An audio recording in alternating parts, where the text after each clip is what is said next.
Judas will always appear.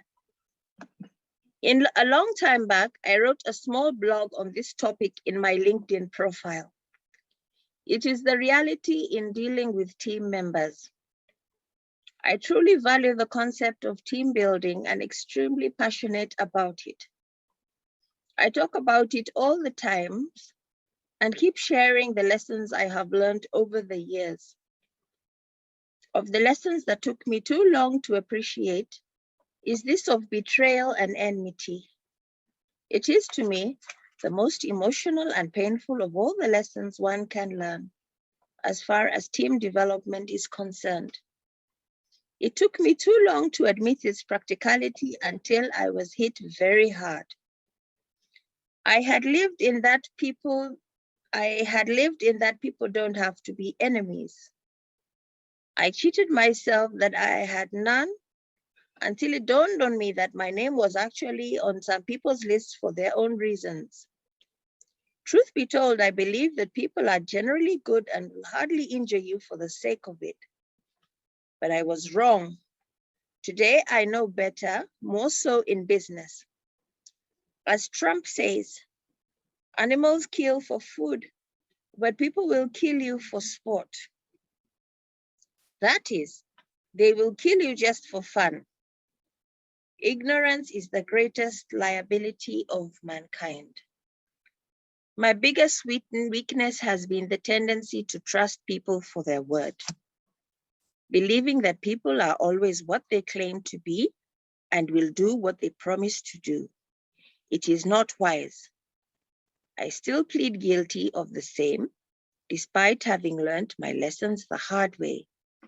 I try to be more cautious though. As a leader, it's important to know that ignorance costs money in business.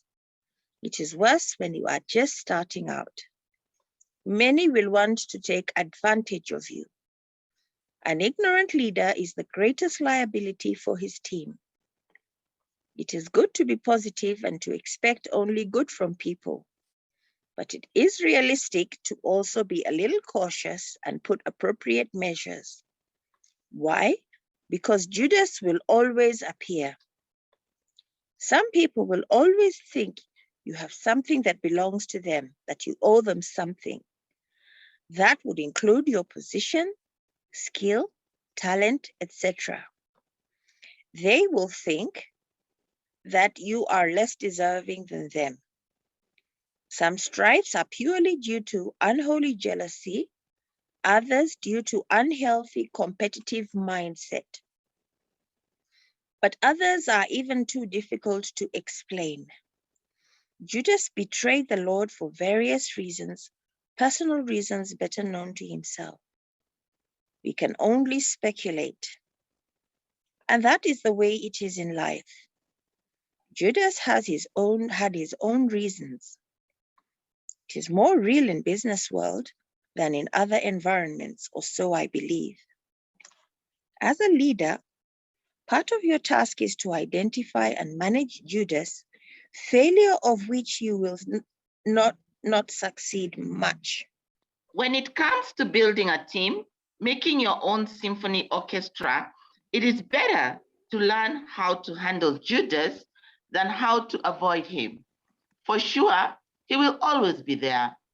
One mystery is that it is not that easy to identify Judas during the interviews, auditions, or based on any ordinary skills. This is because he looks just like any other in the team, if not better, at least to the mere mortals. Besides, every recruiter knows that recruitment is largely a gamble, no guarantees. So why is it difficult to identify who Judas really is? Following are my reasons. 1, Judas is not necessarily the weak one in the team or the one who strikes the discord key in the symphony orchestra. He is very strong, productive, and ambitious. If you are looking for how to identify Judas in a team, an orchestra, do not think that he is even the moody one who hardly smiles. You are also unlikely to find him among the seemingly non-performers either. Not likely. Neither would you find him among the not trainable. Those who can make you repeat a phrase all the time till you run crazy. But there he is, always on a mission. I use he not to mention that, not to mean that a she is excluded. Judas, for the sake of our discussion, can be from any gender. Number 2, he probably never misses any meeting or practice sessions. Actually, he is present in almost all meetings, including those called on a short notice, even when his opportune time is ripe. Why? Because he is not Thomas. Thomas, why again do I mention Thomas here? You may ask. This is because they have always told you that Thomas was a doubting person, and thus his character. This analysis is not particularly accurate. It's just a public opinion, not based on any true analysis. In my opinion, Thomas is not a doubter, as you are made to believe. In actual fact, his only weakness is that he misses meetings, sometimes including very serious ones, impromptu or otherwise. But Thomas is not Judas. A team always has some Thomases as well.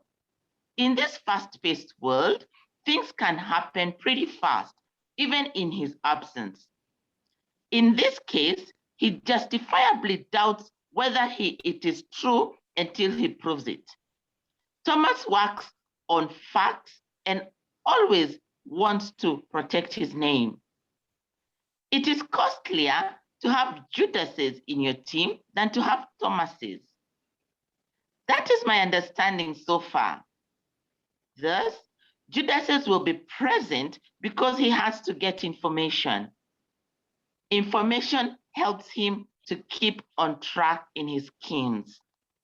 Number 3, he is in most cases reliable and brainy for both good and bad reasons. He is a schemer and starts any project with a future in mind, end game clearly marked out. That makes him even win key positions in the team. He contributes ideas and stays alert to opportunities. And lastly, number 4, he can lead, he can sell.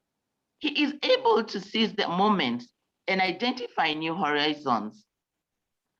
Actually, Judas perhaps has all the attributes many leaders want to look for in a valued team member. That is why it is also easy for him to get responsibilities. Then what could be wrong with Judas that you may want to check for? This is very important in building any team. Quote, there is always a lesson of a lifetime to learn in every betrayal. End of quote. Edmond Biaka. Selfless versus selfish. A team member that always wants to outshine others and only thinks about self-interest is of no much good, at least for the healthy performance of the team. Ambition is good and commendable, but the goals of the team must come first. As John Ruganda puts it in his book, The Burdens, too much ambition breaks a man. A Judas always puts his goals and ambitions first and cares less about the rest of the team members, let alone the team itself. He reports the wrongs others did and how he tried to save the situation. He defends none but himself and can do anything to rise. If a colleague agreed with him about a particular task, he is likely to forget that and let the team member down, not doing as initially agreed. A team leader must be in a position to figure things out, at least after some time, and address it appropriately. The Judas you know was exactly that. Quick fix versus long-term solutions. Most Judases want to fix the problem quickly and not keen to look for lasting solutions. Sometimes it is because they do not expect to be there by the time the problem resurfaces. Their decisions are, in most cases, reward-driven and not policy-based. They look for instant gratification. They can cover a mistake and turn away their attention from it, pretending it did not occur as long as no one else visibly noticed. That is why he chose to sell the master, motivated by personal and short-term interest, then shortly killed himself, perhaps to avoid humiliation and or justice because his colleagues finally identified him for who he really was. Judases hide the evidence and can even volunteer to aid in investigations. Though through experience in working with people, I have come to learn that many such people will even come up with ideas that seem great and actively contribute during meetings, sell it to the team and the leaders, making you believe they have it all figured out. Then they jump out and leave you struggling to implement the idea you had all the way while expected them to be there to run with it. At times they're just somewhere laughing and happy to hear you failed. They could even come up with another story like, they just stole my idea and were unable to carry it out when I left, and such like stuff. If you succeed in the implementation, they will still say that it was their idea and claim credit. The end justifies the means for them. This is a very archaic philosophy that is not customer focused. If Judas is in sales, for example, his focus is just that the customer may sign the contract and pay so he can get the commission. His chief drive is commission. Judases do not bother whether the product is derived or whether the customer is satisfied, and thus the company is and puts the company in a very awkward position. They will promise everything as long as they get paid. They are too ambitious to work for common good. After getting the customer to sign up for the unrealistic promises, they find an excuse in something or someone else the moment the customer starts to complain. At times, they do this, then proceed on leave and only let someone else handle this. They will set up their bosses and colleagues. Your role. As a leader, it is your role to identify your Judases as early as possible and administer the appropriate dose. That does not necessarily mean you dismiss them. You can have a training to correct the habit. You could as well do a one-on-one discussion with the culprit, or perhaps encourage open feedback culture so team members are able to share out their thoughts. There are various measures that can be taken to correct or build such members, remembering that recruiting is neither simple nor an inexpensive exercise. Jesus himself did not dismiss Judas, but kept him for the predestined role, always being there for the Lord's orchestra. It is very important that you be careful about whomever you select in your team to be in your team. That alone often makes a big difference. This is where the values of your organization or team come into play. What values do you uphold? A number of organizations call them core values. Do you revisit and consider them when you are recruiting? Do you even remember them to start with? Do you believe in them? When you are carrying out your operations and working with your team, do you keep listening to their hearts in order to know their values? This you can only learn by observing people for a considerable period of time in actual operation. If you do not address such issues, like how your people respond to pressure and their vulnerabilities, you will likely have to contend with a big damage to the fullness of time.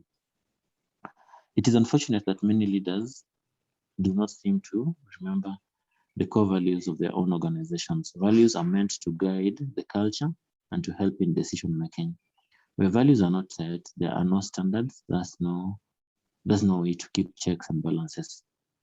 When inducting new members into the team, it is vital to discuss the mission, the vision, and the values. In most cases, the organizations will only train and discuss the technical aspects, then overemphasize on performance without stressing on the importance of working together and work ethics. This breeds a fertile ground for the Judases to grow deep roots, sometimes unintentionally. Training and coaching can help address a lot of issues. The only thing worse than training employees and losing them is not training them and keeping them, by Zig Ziglar.